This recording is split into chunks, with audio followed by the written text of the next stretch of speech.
এই দুর্ধর্ষ গরমে ঘরের মধ্যে থাকতে থাকতে আজকে একটু বিকেলে হাওয়া হাওয়া ওয়েদার দেখে বেরিয়ে পড়লাম মা আর ছেলেতে। পৌঁছে গেছি স্মার্ট পয়েন্টে। মেনলি এখান থেকে নেব আমি কনডেন্স মিল্ক আর একটা স্পেশাল পনির পাওয়া যায় এখানে, তো সেটাই নেব। মাত্র দুটো জিনিস নেওয়ার জন্য এসে কতগুলো যে নেওয়া হয়ে যায়, যাই হোক সবই তো প্রয়োজনীয় জিনিস। চোখের সামনে ভ্যারাইটি দেখলে তখন মাথায় আসে যে এই জিনিসটা সংসারের জন্য প্রয়োজন। তো টুকটাক করতে করতে অনেক কিছুই কেনাকাটা করে ফেলেছিলাম।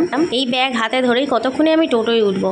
যাই হোক টুকটুক করে জিনিসপত্রগুলো আগে বের করে নিই, তারপরে আপনাদের সঙ্গে কয়েকটা জিনিস শেয়ার করি।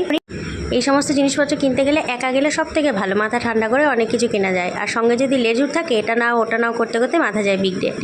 লোকাল মার্কেট থেকে কয়েকটা জিনিস নিয়েছিলাম আর এগুলো সবই নিচে স্মার্ট পয়েন্ট থেকে। এটা রয়েছে একটা পিসেস মিশ্রি, আর এই সয় পনিরটা নেওয়ার জন্যই মেনলি আমি গেছিলাম। আর এখানে দাঁড়ান রয়েছে কোকোনাট ওয়াটার, এটাও নাকি আবার বোতলে করে কিনতে পাওয়া যাচ্ছে, ভাবা যায়। আর কনডেন্স মিল্কটাও দরকার ছিল, এইটাই মেনলি নেওয়ার ছিল। তো টুকটুক করতে করতে